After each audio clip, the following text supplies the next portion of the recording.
तुम साथ हो जो मेरे,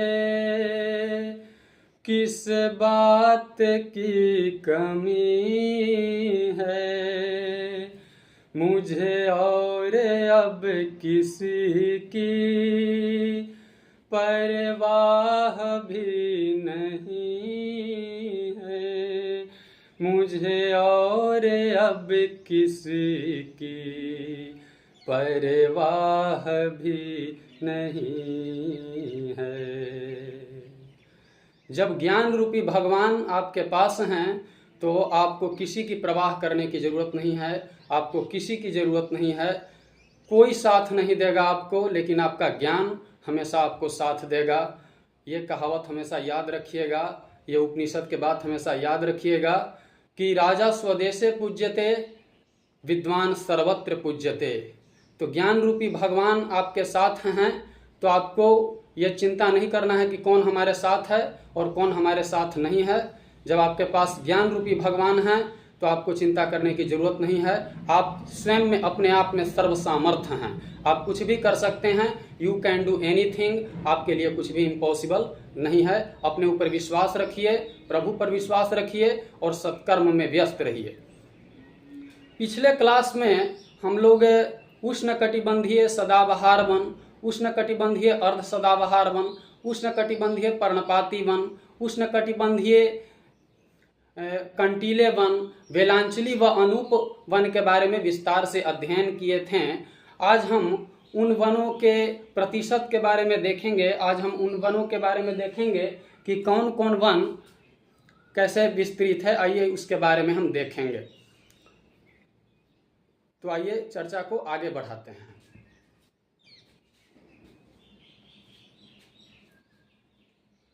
भारत वन स्थिति रिपोर्ट 2021 के अनुसार भारत में पाए जाने वाले सर्वाधिक प्रकार के वन निम्नलिखित है। भारत वन स्थिति रिपोर्ट 2021 के अनुसार भारत में पाए जाने वाले सर्वाधिक प्रकार के वन जो है वो नीचे दिया गया है। आइए इसको हम लोग समझते हैं। उष्णकटिबंधीय आर्द्र सदाबहार वन, इसका कुल क्षेत्रफल प्रतिशत में यदि हम देखें वर्ष 2019 के अनुसार तो 2.61% है। उष्णकटिबंधीय अर्ध सदाबहार वन को कुल क्षेत्रफल का प्रतिशत के अनुसार देखें तो 9.27% है। उष्णकटिबंधीय आर्द्र पर्णपाती वन को कुल क्षेत्रफल का प्रतिशत वर्ष 2019 के अंतर्गत देखें तो 17.65% है। उष्णकटिबंधीय शुष्क पर्णपाती वन 40.86% है। उष्णकटिबंधीय कंटीले वन 2.72% है। उष्णकटिबंधीय शुष्क सदाबहार वन 0.12% है। तटीय तथा दलदली वन 0.73% है। उपोष्णकटिबंधीय चौड़ी पत्ती वाले वन पहाड़ी वन 4.26% है। उपोष्णकटिबंधीय पाइन वन 2.36% है। उपोष्णकटिबंधीय शुष्क सदाबहार वन 0.02% है। पर्वतीय आर्द्र समशीतोष्ण वन 2.66% है। हिमालयी नम शीतोष्ण वन 3.35% है। हिमालयी शुष्क समशीतोष्ण वन 0.73% है। उप अल्पाइन वन 1.96% है। आर्द्र अल्पाइन झाड़िया 0.13% है। शुष्क अल्पाइन झाड़िया 0.38% है। आइए इसको फिर से देखते हैं। उष्णकटिबंधीय आर्द्र सदाबहार वन जो है ना वो उसका कुल क्षेत्रफल का प्रतिशत 2.61% है। उष्णकटिबंधीय अर्ध सदाबहार वन का कुल क्षेत्रफल का प्रतिशत जो है वो 9.27% है।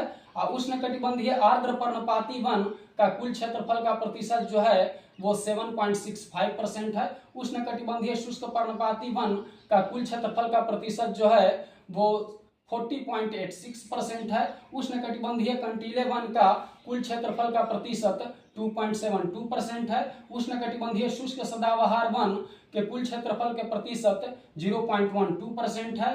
तटीय तथा दलदली वन का कुल क्षेत्रफल का प्रतिशत 0.73% है। उपोष्णकटिबंधीय चौड़ी पत्ती वाले पहाड़ी वन का कुल क्षेत्रफल का प्रतिशत 4.26% है। उपोष्णकटिबंधीय पाइन वन का कुल क्षेत्रफल का प्रतिशत 2.36% है। उपोष्णकटिबंधीय शुष्क सदाबहार वन का कुल क्षेत्रफल का प्रतिशत 0.02% है। पर्वतीय आर्द्र समशीतोष्ण वन का कुल क्षेत्रफल का प्रतिशत 2.66% है। हिमालयी नमशीतोष्ण वन का कुल क्षेत्रफल का प्रतिशत 3.35% है। हिमालयी शुष्क समशीतोष्ण वन का कुल क्षेत्रफल का प्रतिशत 0.73% है। उप अल्पाइन वन का 1.96% है। आर्द्र अल्पाइन झाड़िया का 0.13% है। शुष्क अल्पाइन झाड़िया का 0.38% है। आइए अब हम लोग देवदार वृक्ष के बारे में जानते हैं कि देवदार वृक्ष कहाँ पे पाई जाती है, और ब्यूटिया मोनोस्पर्मा के बारे में भी देखेंगे। आइए यहाँ पे देखते हैं। देवदार वृक्ष पश्चिमी हिमालय में 1500 मीटर से 3000 मीटर की अधिक ऊंचाई पर पाए जाते हैं। देवदार वृक्ष कहाँ पाए जाते हैं? तो देवदार वृक्ष जो है ना, वो पश्चिमी हिमालय में 1500 मीटर से 3000 मीटर की अधिक ऊंचाई पर पाए जाते हैं। देवदार समुद्र तल से सर्वाधिक ऊंचाई पर पाया जाने वाला वृक्ष है। कौन ऐसा वृक्ष है जो समुद्र तल से सर्वाधिक ऊंचाई पर पाया जाता है? तो उस वृक्ष का नाम है देवदार। उस वृक्ष का क्या नाम है भाई? उस वृक्ष का नाम है देवदार।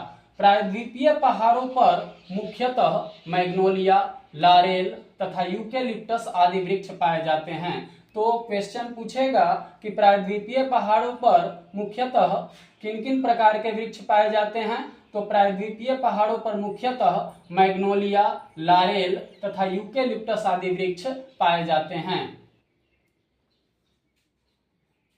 आप जानते हैं कि हमारे देश में वन का कितना महत्वपूर्ण योगदान है। आप जानते हैं कि हमारे देश में वन कितना आर्थिक दृष्टि से हम लोगों को मदद करता है। जैसे कि चंदन हो गया, शीशम हो गया, सागवान हो गया, साल हो गया, रोजवुड हो गया, ये सब जो वृक्ष हैं ये सब आर्थिक दृष्टिकोण से देश को मदद करता है, क्योंकि ये सब वृक्ष बहुत महंगे बिकते हैं और इन सब वृक्षों की बहुत अच्छे सामान बनाई जाती है, फर्नीचर बनाई जाती है। कुछ वृक्ष का इस्तेमाल इत्र, सेंट, परफ्यूम इत्यादि बनाने में भी की जाती है। इस कारण से इस वृक्ष का आर्थिक महत्व में बहुत बड़ा योगदान है। तो आइए समझते हैं इसके बारे में। वनों का देश की अर्थव्यवस्था में विशिष्ट योगदान है। वन जो है ना, आप जानते हैं कि वन कितना महत्वपूर्ण है। वन पृथ्वी पर उपस्थित सभी लिविंग ऑर्गेनिज्म के लिए भी बहुत महत्वपूर्ण है और वन आर्थिक दृष्टिकोण से भी बहुत महत्वपूर्ण है। वन नहीं तो हम नहीं। वन के कारण ही आज हमारा अस्तित्व है। वन के कारण ही पेड़ पौधे, पशु पक्षी, इन सभी के अस्तित्व है। बिना वन के, बिना वृक्ष के हम अपने जीवन की कल्पना भी नहीं कर सकते हैं। तो आइए देखते हैं यहाँ पे। वनों का देश की अर्थव्यवस्था में विशिष्ट योगदान है। वन जो है ना, उसका देश की अर्थव्यवस्था में बहुत बड़ा योगदान है। आर्थिक दृष्टि से सागौन, साल, शीशम, रोजवुड, देवदार, चीड़, पाइन एवं स्प्रूस अत्यधिक महत्वपूर्ण है। आर्थिक दृष्टि से कौन कौन वृक्ष अत्यधिक महत्वपूर्ण है? तो आर्थिक दृष्टि से सागौन, साल, शीशम, रोजवुड, देवदार, चीड़, पाइन एवं स्प्रूस अत्यधिक महत्वपूर्ण है। आइए अब हम लोग ब्यूटिया मोनोस्पर्मा के बारे में जानते हैं कि ब्यूटिया मोनोस्पर्मा के बारे में क्या कहा जा रहा है। तो आइए देखते हैं ब्यूटिया मोनोस्पर्मा के बारे में क्या कहा जा रहा है। ब्यूटिया मोनोस्पर्मा को जंगल की आग यानी कि फ्लेम ऑफ द फॉरेस्ट कहा जाता है। तो क्वेश्चन पूछेगा कि कौन ऐसा पौधा है जिसको जंगल की आग यानी कि फ्लेम ऑफ द फॉरेस्ट कहा जाता है? तो उस पौधा के नाम है ब्यूटिया मोनोस्पर्मा। उस पौधा के क्या नाम है भाई? उस पौधा के नाम है ब्यूटिया मोनोस्पर्मा। यही ब्यूटिया मोनोस्पर्मा को ढाक अथवा पलाश के नाम से भी जाना जाता है। यही ब्यूटिया मोनोस्पर्मा को किस नाम से जाना जाता है? ढाक अथवा पलाश के नाम से भी जाना जाता है। पलाश के पुष्प को उत्तर प्रदेश के राजकीय पुष्प घोषित किया गया है। तो क्वेश्चन पूछेगा कि उत्तर प्रदेश के राजकीय पुष्प किसको घोषित किया गया है? तो यही पलाश के पुष्प को उत्तर प्रदेश के राजकीय पुष्प घोषित किया गया है। सामाजिक वानिकी में प्रयुक्त बहुउद्देशीय वृक्ष का उदाहरण खेजरी है। सामाजिक वानिकी में प्रयुक्त बहुउद्देशीय वृक्ष का उदाहरण क्या है भाई? तो सामाजिक वानिकी में प्रयुक्त बहुउद्देशीय वृक्ष का उदाहरण खेजरी है। उस वृक्ष का क्या नाम है भाई? उसका नाम खेजरी है। क्या नाम है? खेजरी। खेजरी वृक्ष को मरुस्थल का राजा कहा जाता है। तो क्वेश्चन पूछेगा यहाँ पे, किस वृक्ष को मरुस्थल का राजा कहा जाता है? तो उस वृक्ष का नाम है खेजरी। क्या नाम है भाई? उसका नाम खेजरी है। इसके बहुउद्देशीय उपयोग तथा अत्यधिक तापमान सहन करने की क्षमता तथा कम पानी की आवश्यकता के कारण इसे सामाजिक वानिकी कार्यक्रम में वरीयता दी गई है।